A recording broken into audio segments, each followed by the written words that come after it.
Hey everybody, welcome back to Living Traditions Homestead. My name is Kevin. It is deer season here in southern Missouri, or in Missouri I guess in general, and I am always excited about deer season because it gives me an opportunity to not only spend some time out in the woods, but also to provide some good, delicious, and for the most part, free meat for our family. Today, I'm going to do one of my favorite things to do with venison, and that is to make some jerky. Now, we're doing a couple things a little different today that I haven't tried before, but I'm really excited to get started. We've done videos in the past about some of the importance of hunting, but with some of the supply chain shortages and the increasing prices in the store, this year I really feel like hunting is more important than ever. We raise a ton of our own meat here on the homestead. You guys know that. We raise our own cattle, we raise our own pigs, we raise our own chickens, we raise quail, we raise rabbits. But there's something about going out, especially, I'm going to say it, as a man, going out into the woods and hunting for your own meat to supply your family with some meat, that is just something that feels right to do. So far this year, I've been able to bring in 3 deer, 3 nice does for our family. They're in the freezer. We are right in the middle of rifle season here in Missouri right now. So far this year, I've gotten 2 does during archery season and 1 so far this week during rifle season. I'm hoping for another one yet before rifle season is over. Here in Missouri, our archery season starts in the middle of September and runs through the middle of January, so it's a very long season.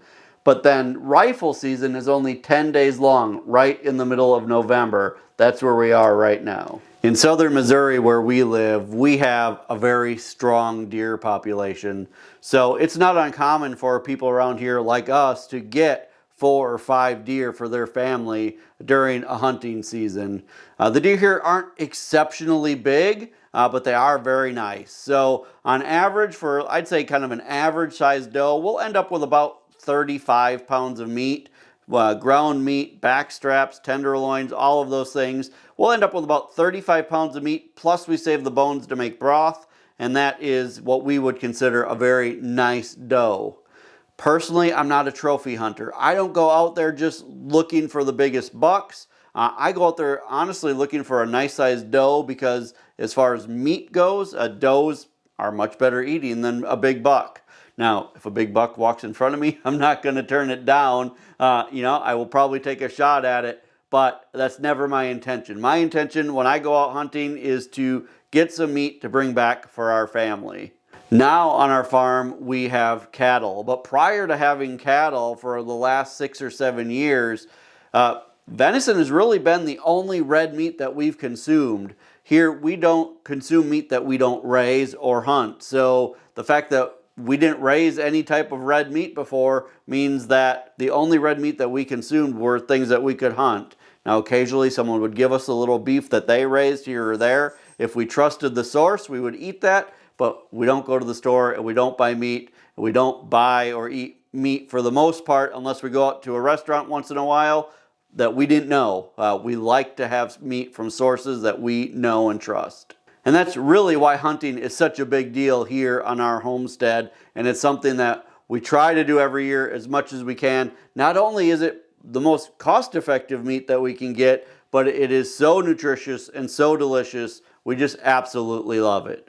So like I said, today we're going to be trying a jerky recipe. Now I've made a lot of jerky in the past. In fact, I've even done some jerky videos in the past for you guys. But today is a new recipe, a recipe that I've never tried before from some friends of ours north of the border in Canada, Marius and Kate from Venison for Dinner. And this is Marius's whiskey jerky. So it sounds amazing. I'm super excited to try it. Now you guys, if you're not familiar with Venison for Dinner, which is the name of their YouTube channel and their Instagram, you definitely need to check it out. They're an awesome family. Like I said, they're in Canada. And I think of all the homesteaders that we're friends with or that we watch, they are by far the most reliant on wild game, which is something that really interests me, but there's so much more than that. I know that Kate from Venison for Dinner is Sarah's go-to source for information on dairy cows. Whenever she has a question she doesn't know how to answer, she goes to Kate. And also about cheese making, because Kate is amazing at cheese making. So between the two of them, we have a lot in common. We absolutely love their channel. You should check them out and go subscribe to their channel. So today we're trying Mary's whiskey jerky, and I'm excited to get going. We're gonna start it tonight. It's about 8 o'clock at night right now. We're gonna get everything made and we're gonna get the meat soaking, and then tomorrow, when it warms back up, we're gonna head outside to the smoker and put this on the smoker and try out this jerky. Now Mary's recipe calls for 8 pounds of meat. I'm only gonna be doing about 4 pounds of meat today to try this recipe out, so we're gonna be cutting everything in half. So we're gonna start off, the first thing that we're gonna do is we're going to use a half a cup of whiskey, which I already have measured out here.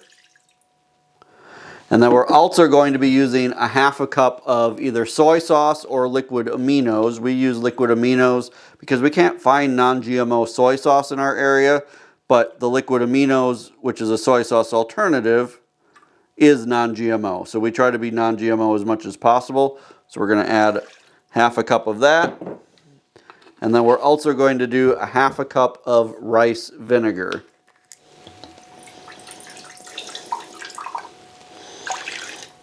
All right, so those are all of the liquid ingredients that we're going to be using for the brine. We have a few other ingredients. Now, again, we're using half of the recipe. Mary says in his instructions to use 2 tablespoons of black pepper. So in our case, it'll be 1 tablespoon. But it says that if you're a wimp, use less. So we're definitely not going to use less because we're no wimps around here. So we're going to put a whole tablespoon in, and hopefully that won't make it too spicy. We're also going to use 1 tablespoon of basil. So we're going to put in a tablespoon of dried basil. And then we're also going to add a half of a cup of sugar. Now we're using non-GMO raw cane sugar. So we're going to put in a half a cup of sugar. And then the final ingredient is going to be 7 cloves of freshly minced garlic. All right, let's peel all of our garlic cloves here. If you haven't tried one of these silicone garlic peelers, you guys, these things are awesome. One of our subscribers sent us this a couple years ago, and it works so well. It's just this little silicone tube. You put a whole clove of garlic in it, roll it around on the counter, and it comes out completely peeled. Now that we have those all peeled, we'll start putting them into our brine. Now remember, 7 cloves is half the recipe. So if you're doing the full 8 pounds of meat, you're going to want to use 14 cloves of garlic. So we'll put them through our garlic press here and just put them right in. And that is everything that goes into our marinade. I know I said brine before, but technically I guess because there's no salt in this, it's not a brine, it's a marinade. So, all right, so that's what everything that goes into our marinade. We're going to whisk this up well to make sure the sugar is completely dissolved. And then we're going to move on to slicing up our meat and get it marinating overnight. All right, I just took this meat out of the freezer. Now, this has been in the freezer for just a few hours. It's by no means perfectly, frozen all the way through, just enough so that we can cut it into thin strips easily. Now, we have 2 bags here. This is the leanest parts of one back leg. So we've cut all the meat off one of the back legs of the deer, and this is the leanest parts off of that back leg. Anything that wasn't super lean or that we couldn't cut all of the fat off of has gone into our grind pot, and that will all be ground into ground venison. So this is the leanest stuff. That's what you want for jerky. For jerky, you want very lean meat. So we're going to open one of these up. And you guys, look at the color on this meat. Wait till I get this out of here. This is just gorgeous meat. Such a nice, rich red color. It looks amazing. So We're going to start by slicing this up. We're going to aim for, now I'm just going to do this by hand, not with a meat slicer. We're going to try to get between an eighth and a quarter inch thick. And the key really is to try to get all of the pieces as uniform as possible. So let's start slicing this. Like I said, this is partially frozen, so hopefully we can do this pretty easily. And we'll just start cutting thin slices off of this. And I weighed this out. This is, it was just over 4 pounds of meat.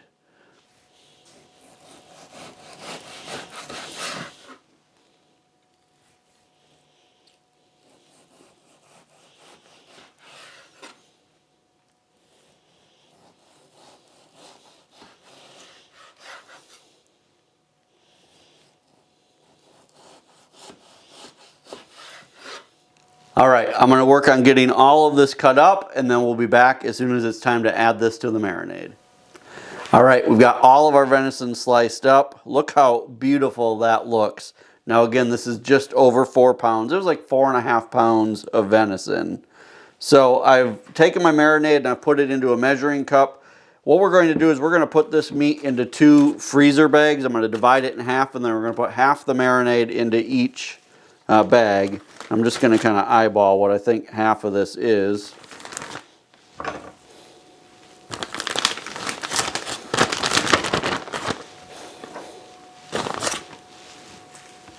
And I've sliced this, what I would consider a little bit on the thick side. One thing that I think I've done in the past when I've made jerky, or when I was first starting out making jerky, is I felt like you had to always get the meat paper thin, and I really have learned that that's not the case. You want the meat about, I like it about 1/4 of an inch thick. So you can go a little bit thinner, but I think about 1/4 of an inch thick is good, because it's going to shrink when you get it on the smoker. If you tend to cut the meat a little bit thinner, like 1/8 of an inch or even thinner, then as you lose some of that volume on your smoker, it's going to end up being more crunchy instead of like a chewy jerky. So that's why I like to err on the side of cutting it a little bit on the thick side. Now, the nice thing about this recipe, and really most jerky recipes, is if you don't have a smoker or you don't want to do this on a smoker, you can do this in a food dehydrator. Tomorrow, when we take this outside, we're actually going to do this on our smoker, and I'm excited to show you guys that. So we're going to pour half of this marinade into this first bag.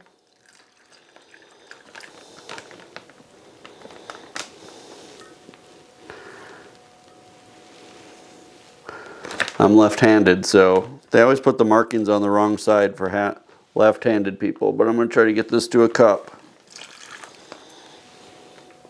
All right, so we got half of it in that one. We're going to put the other half in this bag. We're going to seal these up, and then we're going to mix these around really well.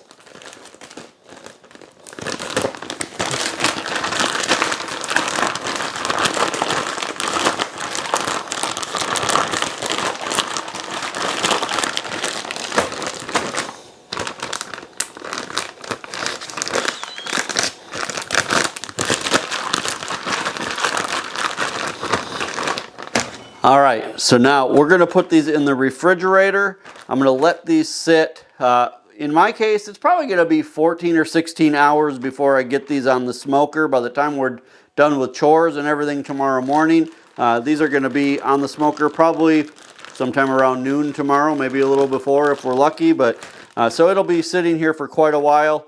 According to Marius's recipe, it can sit for up to 3 days in the marinade before you put it on the smoker, but I'm not patient enough to wait 3 days. So we're going to do this tomorrow. As soon as we're done with morning chores, we'll get these on the smoker.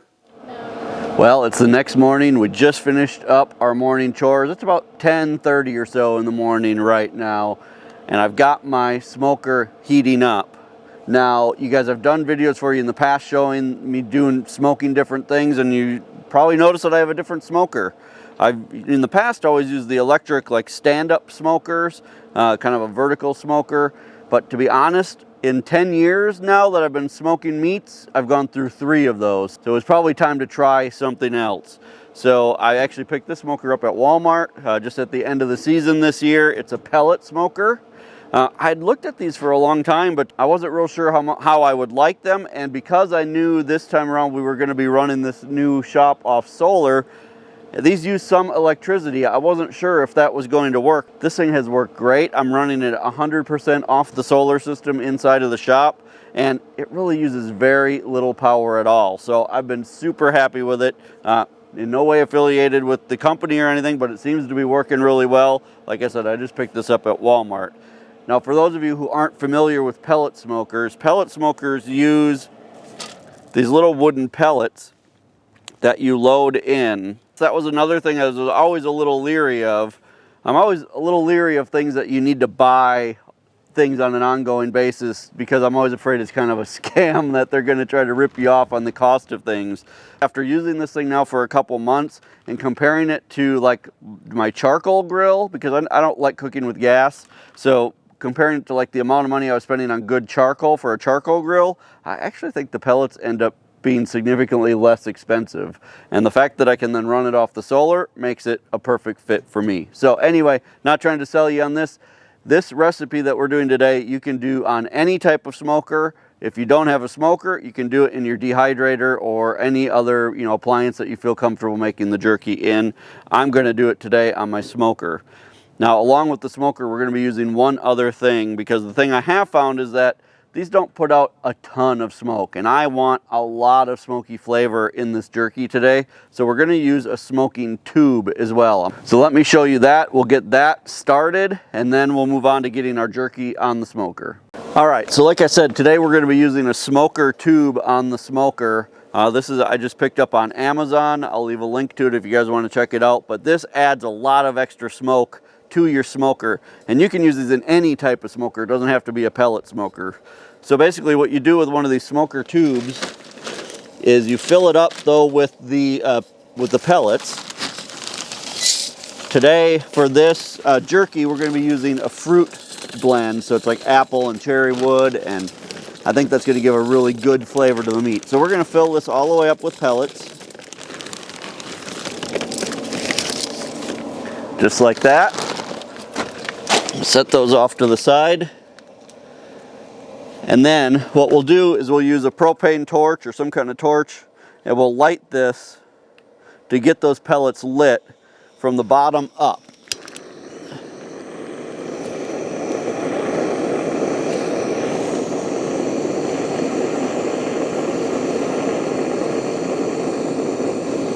And we want to see a good flame on those pellets.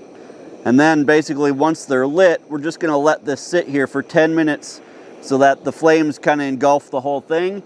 Then we'll put the flames out, and those pellets will smoke for about 2 hours on the smoker, giving just a ton of smoke. All right, we had to move to the other side of the barn to get out of the wind a little bit. It is super windy today. We had a cold front move through overnight. Yesterday was in the 70s, and today it's barely going to get in the 50s. It's nice and sunny, and it looks great, but it's a little chilly out today. But I'll take it. I like this weather.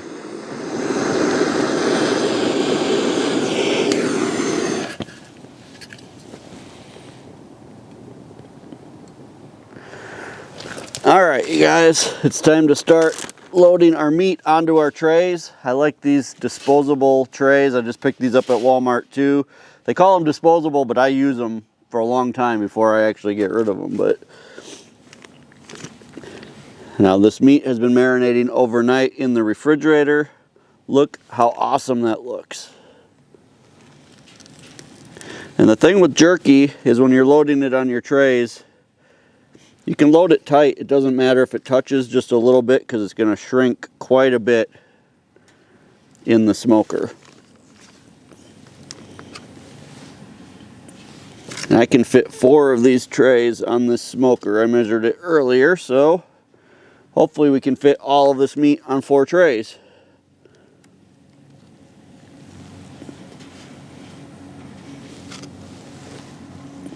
All right, I'm gonna just get these all loaded up, and then we'll get them put on.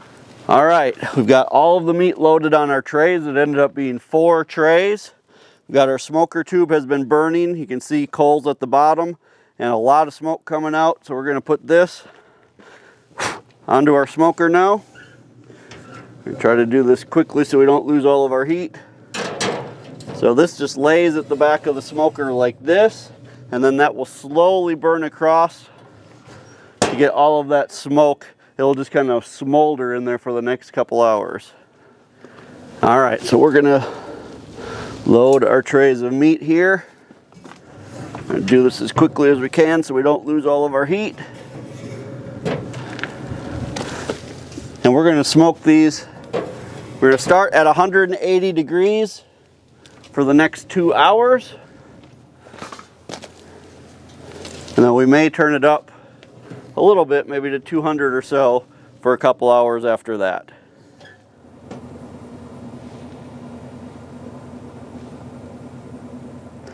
All right, you guys, we're just gonna leave this shut.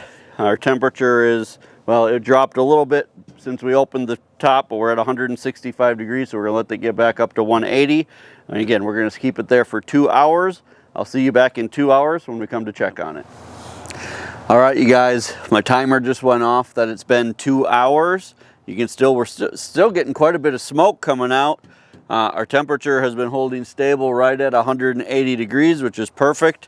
I'm gonna peek inside real quick. I'm not gonna open it for long because I don't wanna lose a lot of the smoke or the heat, but I wanna see how things are going, and then we're gonna turn the heat up just a little bit.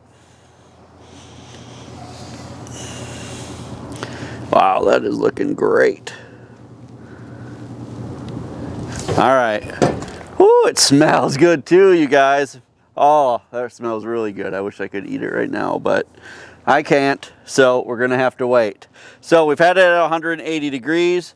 I'm gonna up it to 200 degrees now, and we're gonna do that for another 2 hours, but I'm gonna check it at an hour and a half just to make sure it's not getting too done. One common mistake when making jerky is to let it get too done. You don't want it to be, crispy necessarily. You want it to be still a little bit chewy. So when you're making things like this, kind of think about what it's like when you buy it in the store, and that's kind of the same thing that you're going for. So I've turned that up to 200 degrees. We're gonna leave this for another hour and a half. Now there is still, you can still see a lot of smoke coming out. There's a little bit left in that smoker tube that's still smoking, but even if that runs out at this point, we're not gonna worry about it. Really, your smoke flavor that's getting in your meat comes in the first couple hours. Once it gets past that point, you're really not taking up much more smoke flavor, so you don't have to worry about adding more chips at that point. After that, you're just trying to get it, dried out to the point that you can eat it. So we're gonna leave this for another hour and a half. We'll come back and check on it then. The timer just went off. It has been just over 4 hours since we put this on. Let's open it up and see how things are looking.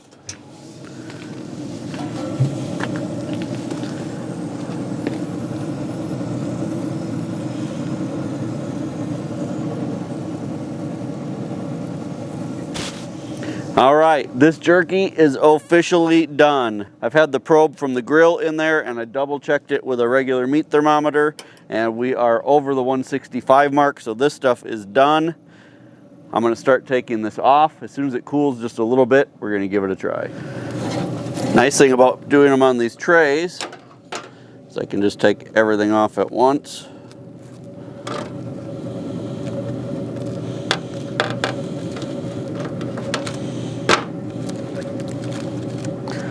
I cannot wait to try this.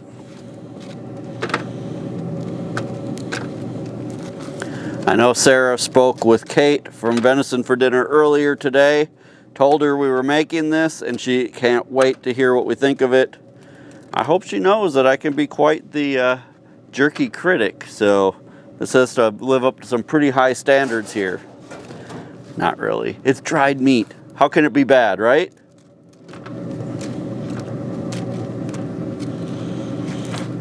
All right, I've got it all off the smoker. You guys look at this awesome tray of jerky.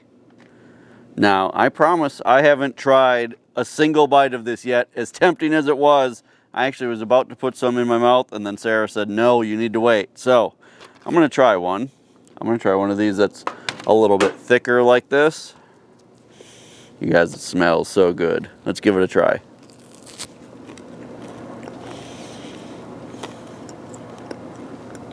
Wow. That is amazing. That is really, really good.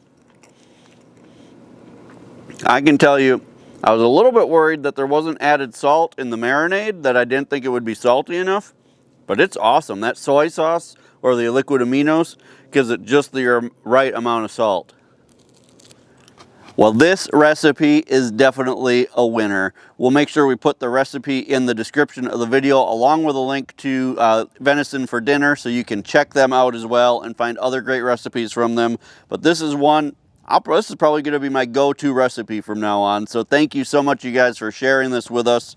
If you're enjoying the content that we put out and you enjoy seeing videos like this and all of our other farming videos, I hope that you will hit that subscribe button before you leave. Don't forget that, as always, the absolute best way to help us is to share our videos on all of your social media. And until next time, thank you so much for stopping by our homestead. Take care and God bless.